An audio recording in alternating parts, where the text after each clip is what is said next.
नमस्कार, आप देख रहे हैं कशिश न्यूज़ का डिजिटल प्लेटफॉर्म और मैं हूं आपके साथ दीपक राज सुमन। चलिए सुबह की 5 बड़ी खबरों से आपको अपडेट करवा देते हैं। देखिए G20 समिट की शुरुआत हो चुकी है नई दिल्ली में।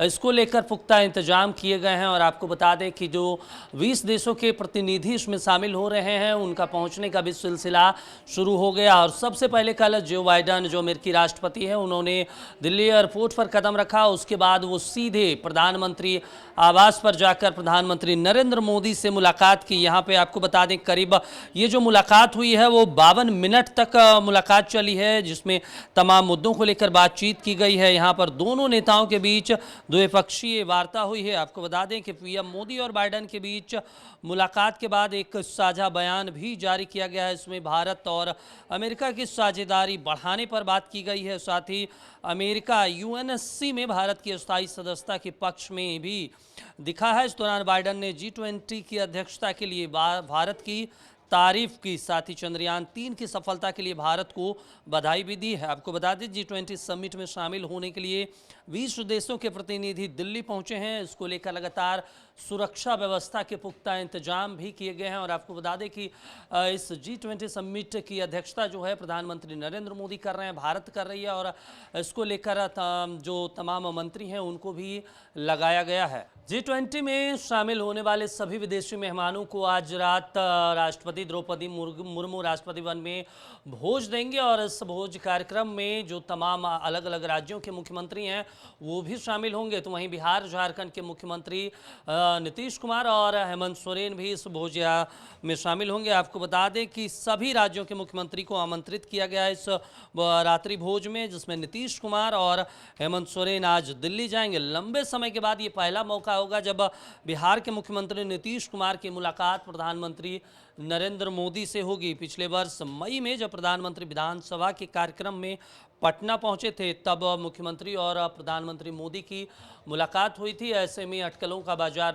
भी गर्म है कि राजनीतिक मुद्दों को लेकर भी आपसे बातचीत होगी या फिर जो G20 समिट कार्यक्रम किया जा रहा है उसी को लेकर एक औपचारिकता ही निभाई जाएगी। और 6 राज्यों के 7 विधानसभा सीटों पर हुए उपचुनाव को लेकर कल शाम चुनाव आयोग ने परिणाम को घोषणा कर दिया है। और आपको बता दें इन 6 राज्यों में हुए 7 विधानसभा सीटों पर एनडीए गठबंधन यानी बीजेपी को बड़ा झटका लगा है। आपको बता दें कि इन 7 सीटों पर 4 सीटों पर इंडिया गठबंधन की जीत हुई है, जबकि 3 सीटों की बात कर लें तो वहीं त्रिपुरा में 2 सीटों पर बीजेपी की जीत हुई है। वहीं भी उत्तराखंड की 1 सीटों पर बीजेपी की जीत दर्ज की है। जबकि अब झारखंड डुमरी विधानसभा सीट की बात कर लें तो यहाँ पे जेएमएम प्रत्याशी यानी इंडिया गठबंधन की जीत हुई है। वहीं पश्चिम बंगाल की 1 सीट पर टीएमसी की जीत हुई।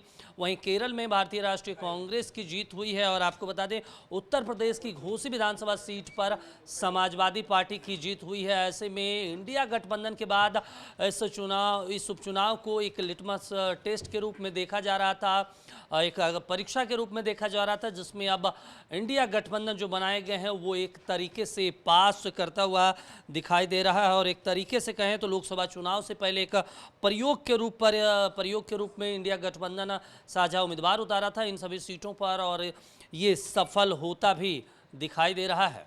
इन दिनों बिहार की शिक्षा विभाग काफ़ी चर्चा में है। और चर्चा में इसलिए है कि क्योंकि कभी शिक्षा विभाग राजभवन से जा टकराता है तो कभी बीपीएससी से। अब ताज़ा मामला बीपीएससी से जुड़ा हुआ। दरअसल आपको बता दें कि शिक्षा विभाग ने बीपीएससी को एक पत्र लिखा था और उस पत्र में कहा था कि जो शिक्षकों की आप ड्यूटी लगाए हैं डॉक्यूमेंट्स वेरिफिकेशन में, इनको अविलंब इन कार्यों से मुक्त करें। अब इसको लेकर अब बीपीएससी ने भी जवाब दे दिया है। आपको बता दें कि social media expert Atul Prasad जो बीपीएससी के चेयरमैन हैं उन्होंने लिखा कि पहले सरकार अपने अधिकारियों को नियुक्त करती है और बाद में बदलाव करती है, मुझे इससे कोई मतलब नहीं है। आगे उन्होंने लिखा है कि टीचर बहाली को लेकर प्रमाण पत्र सत्यापन रद्द नहीं होगा। जिन तत्वों ने डॉक्यूमेंट्स वेरिफिकेशन रद्द कराने की कोशिश की उन्हें और अधिक प्रयास करना चाहिए। दरअसल शिक्षा विभाग की ओर से एक पत्र लिखा गया था जिसमें शिक्षक नियुक्ति के लिए सर्टिफिकेट वेरिफिकेशन प्रक्रिया में शिक्षकों और शिक्षा विभाग से जुड़े कर्मियों की ड्यूटी पर सवाल उठाया था और उन्होंने अविलंब मुक्त करने की बात कही थी, जिसके बाद उस फैसले पर सवाल भी खड़ा किया गया था। बाद में फिर माध्यमिक शिक्षा निदेशक जो हैं कन्हैया प्रसाद श्रीवास्तव ने भी आयोग को पत्र लिखा और उसके बाद वेरिफिकेशन में जो कर्मी लगाए गए हैं उनको मुक्त करने की मांग की थी। अब इसी पर भी पीएससी के जो चेयरमैन हैं अतुल प्रसाद, उन्होंने जवाब दिया है। अपने सोशल मीडिया अकाउंट एक्स पर उन्होंने लिखा है और कहा है कि ये काम सरकार का है, हम और जो अधिकारी ऐसा लिख रहे हैं वो ऐसा दुस्साहस अगली बार ना करें, क्योंकि उनको संविधान पर एक बार पढ़ लें, वो नियम कायदा कानून पढ़ लें, हम उनके अधीन नहीं आते हैं। ऐसे में वो हमें सीधे तौर पे कोई आदेश नहीं दे सकते।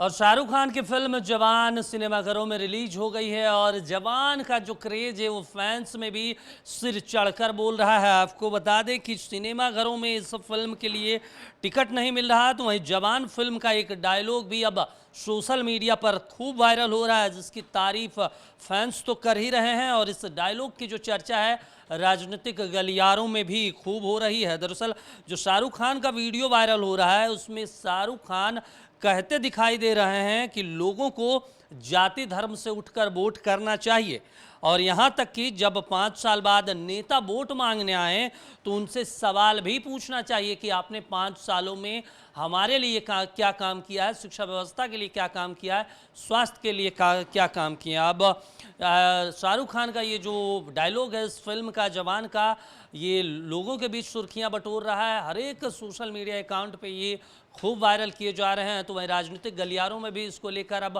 ट्रोल किया जा रहा है। वहीं आम आदमी पार्टी ने भी इसको शेयर करके बीजेपी पर निशाना साधा है। तो एक तरीके से कहा जा सकता है कि शाहरुख खान का एक डायलॉग अब एक तरीके से फिल्म तो देखा ही जा रहा था, लेकिन डायलॉग अब राजनीतिक गलियारों से भी जोड़कर, राजनीति से जोड़कर भी इसे प्रचार प्रसार किया जा रहा है। तो सुबह की 5 बड़ी खबरों में अभी के लिए इतना ही। आप देखते रहिए कशिश न्यूज़। नमस्कार।